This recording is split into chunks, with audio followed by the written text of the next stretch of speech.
Let me ask you a question. Hit me. What is the average age of your client? What's your average client's age? I would say my average age of my clients, they're like in their late 40s.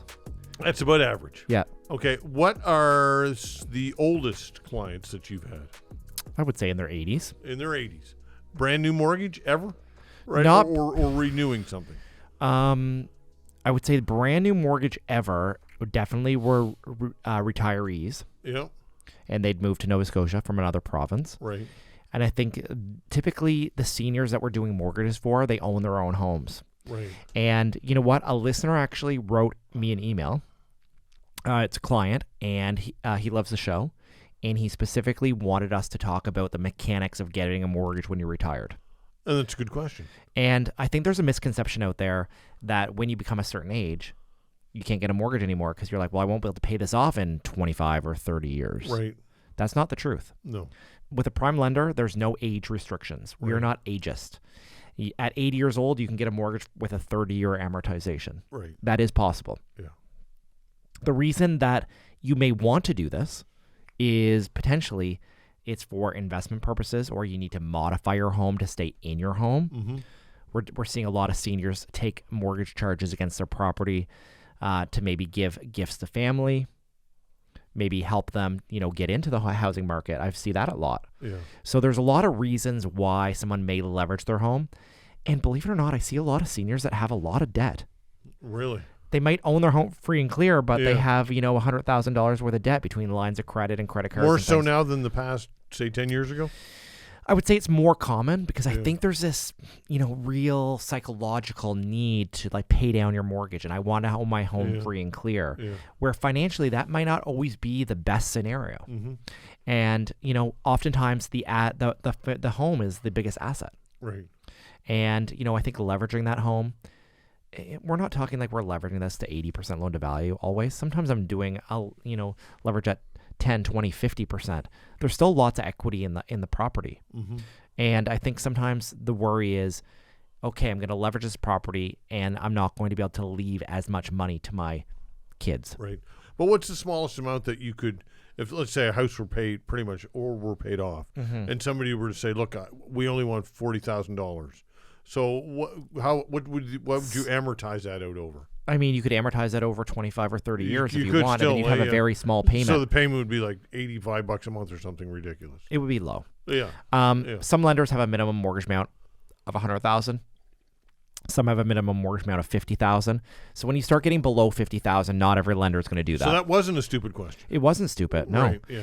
And I think in that case, Todd, I may not do a mortgage.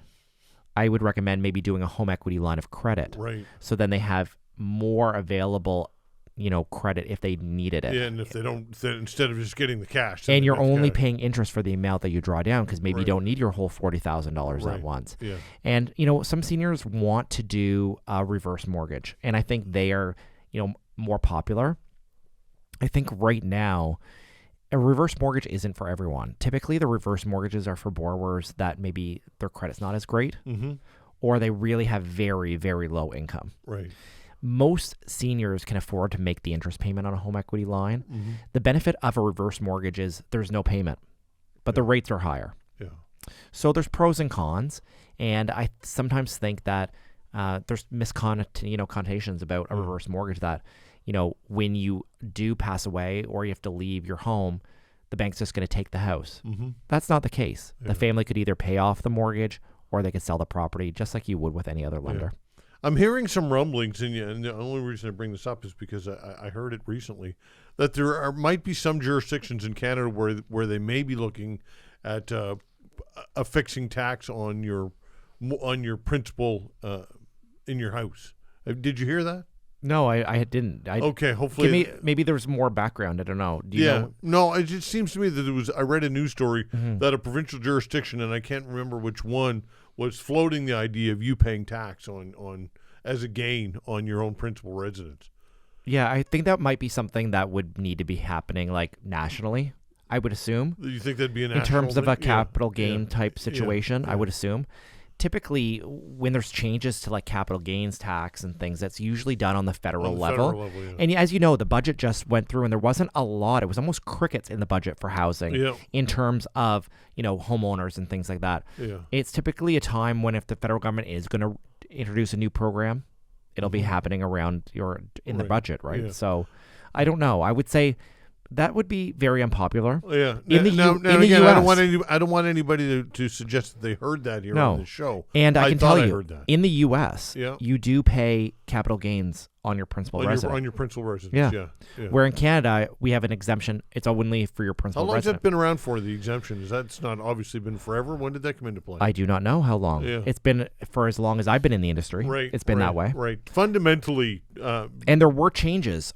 Maybe the last budget. There were changes to the capital gains and how long you needed to be owning a property. And there was now the taxation changes on flips basically have now become income instead of capital gains, because a capital gain is still better than you being taxed at your normal tax rate, right? Sure, yeah, 50%. Yeah. So to that, I guess the philosophy behind having your principal residence not taxed I would have thought, to incentivize people to get into home ownership. That would have been obviously the I big think that's reason. obviously like one reason. Yeah. And as you know, the federal government has been trying to slow the demand for homeownership. Part of that was obviously through Bank of Canada increasing that key overnight rate, the rates being high, because during the last 3 years, homeownership has become even more accelerated and inflated due to just the amount of demand. People's housing needs and requirements have changed over the last couple of years. But now I think it's going back into a more normal and balanced market, at least here in Halifax. Yep. Like what I said, there was more and more listings. And we're going to bring on a guest. We're going to bring on a realtor friend of ours and mine that is going to come on our show and talk more about the market here in our next segment. Okay. So I'll be curious to hear what he has to say. Yeah. So when it comes to, I guess, a house as part of your net worth, right? We know when financial planning is done, that's one of the things that the financial planner will do is to figure out your net worth, and that value, that equity in your home is part of that net worth. Some I've heard disagree with that, feeling as though because you need a place to live that should be perhaps not part of that equation. Do you believe that should be part of your net worth? No, I think the home is the biggest piece of the net worth in many, many cases. Yeah. And, I think that's why paying down the mortgage is so important over time, because your home, in essence, will likely appreciate. And we've seen a lot of appreciation the last couple of years. But then over the life of the mortgage, you're going to pay down the principal of the mortgage. So every month that goes by, your balance should be less and less. So the net worth of that household should increase in essence every month. Yeah. And I think it's a big piece of the net worth. And I think it is part of the net worth. And, that's part of the reason why people do buy homes. Right. They're not planning on necessarily staying in that home until they pass away.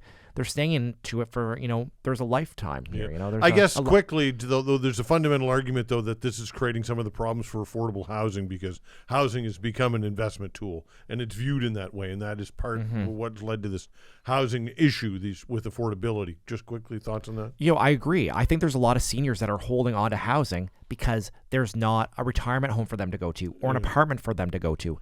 Those homes could be really great starter homes. And I think first-time home buyers need to focus on a starter home, get into the real estate market, appreciate it, renovate it, sell it, and then move up in the market. I think first-time home buyers right now have this idyllic, view of buying their dream home as their very first home. All right, we've got a guest coming up. You just tell me? We do. James Dwyer's coming on, and he's going to talk to us here about the Halifax real estate market. Okay, Mortgage 101 returns right after this.